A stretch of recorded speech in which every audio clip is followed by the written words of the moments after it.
चार लोग जिनके अमल रमजान में भी कबूल नहीं होते। अस्सलाम वालेकुम वरहमतुल्लाहि वबरकातुहू। अल्लाह ताला ने रमजान के मुक़द्दस महीने को रहमत, बरकत और मग़फ़िरत का ज़रिया बनाया है। ये महीना ऐसा महीना है जिसमें अल्लाह ताला अपने बंदों पर रहमतों की बारिश करता है। जहन्नम के दरवाजे बंद कर दिए जाते हैं और जन्नत के दरवाजे खोल दिए जाते हैं।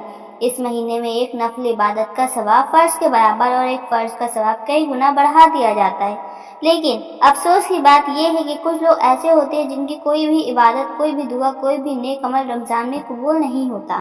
रसूलुल्लाह सल्लल्लाहु अलैहि वसल्लम ने हमें बताया कि चार लोग ऐसे हैं जिनका कोई भी अमल अल्लाह की बारगाह में नहीं पहुंचता, चाहे वो कितनी भी इबादत करे।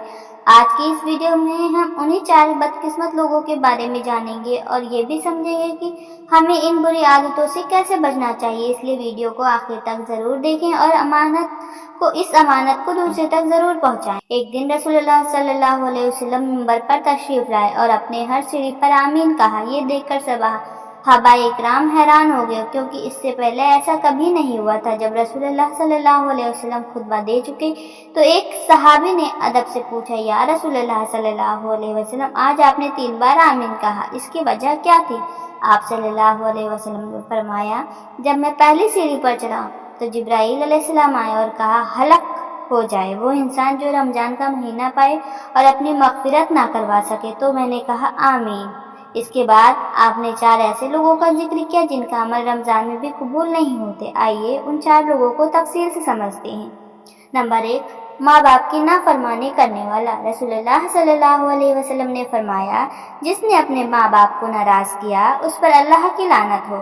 माँ बाप इंसान के लिए अल्लाह के बाद सबसे बड़ा सहारा होते हैं। वे हमारी परवरिश करते हैं, हमारे लिए कुर्बानियाँ देते हैं, लेकिन अफसोस कुछ लोग बड़े होने के बाद उन्हें नज़रअंदाज कर देते हैं, उन पर चिल्लाते हैं या उनकी दिलाराज़ारी करते हैं। हदीस शरीफ में आता है कि जो शख्स अपने माँ बाप की नाफरमानी करता है उनके लिए अल्लाह मग़फ़िरत के दरवाजे बंद कर देता है। अगर आप चाहते हैं कि आपके रोज़े और इबादत कबूल हो तो अपने माँ बाप की खिदमत करें, उन्हें खुश रखें और उनकी दुआएं लें। याद रखें, माँ बाप की दुआ जन्नत का रास्ता खोल देती है। नंबर 2, कताअतुर रहमी, रिश्तेदारों से नाता तोड़ने वाला। रसूलुल्लाह सल्लल्लाहु अलैहि वसल्लम ने फरमाया, जो अपने रिश्तेदारों से नाता तोड़ता है उसके लिए जन्नत हराम है। बुखारी मुस्लिम। आजकल आम बात तो हो गई कि भाई भाई से, बहन बहन से, चाचा भतीजा, मामू भांजा, हर कोई किसी न किसी बात पर नाराज रहता है।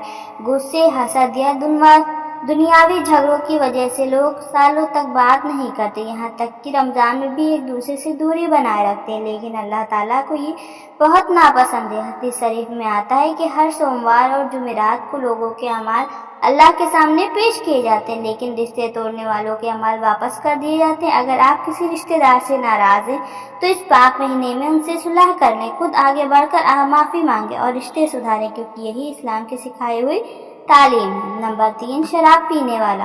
रसूलुल्लाह सल्लल्लाहु अलैहि वसल्लम ने फरमाया, जो शख्स शराब पीता है उसकी 40 दिन तक कोई इबादत कबूल नहीं होती। शराब इस्लाम में हराम करार दी गई है। ये इंसान की अक्लों को ख़राब कर देती है, उसके ईमान को कमज़ोर कर देती है और उसे गुनाहों में दलदल में धकेल देती है।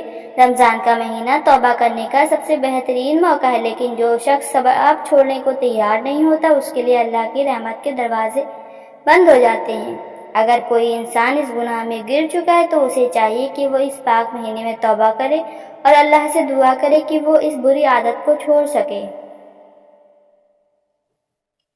नंबर 4, तकब्बुर करने वाला। रसूलुल्लाह सल्लल्लाहु अलैहि वसल्लम ने फरमाया, जिसके दिल में राई के दाने के बराबर भी घमंड होगा वो जन्नत में दाखिल नहीं होगा। घमंड इंसान को तबाह कर देता है। कुछ लोग अपनी दौलत, हुस्न, इल्म या इबादत पर घमंड करते हैं। वे दूसरों को तुच्छ समझते हैं और अपनी बड़ाई में लगे रहते हैं, लेकिन अल्लाह ताला को तकब्बुर बहुत नापसंद है। इंसान को हमेशा अल्लाह से डरना चाहिए और अपने तकब्बुर को ख़त्म करना चाहिए। हमें चाहिए कि हम विनम्र रहें, सबके साथ अच्छा सलूक करें और ये समझें कि असली अज़मत सिर्फ अल्लाह की है। भाइयों और बहनों, रमज़ान का महीना हमारी मग़फ़िरत का सबसे बड़ा मौका है। हमें चाहिए कि हम इन 4 बुराइयों से बचें और अल्लाह की रहमत के हकदार बने। अगर आपको ये वीडियो पसंद आई तो इसे लाइक करें, शेयर करें और हमारे चैनल हादिया वॉइस को सब्सक्राइब करें, ताकि इसी तरह की और भी ईमान अफ़रोज़ बातें आप तक पहुँचती रहें। जज़ाकल्लाहु खैरन।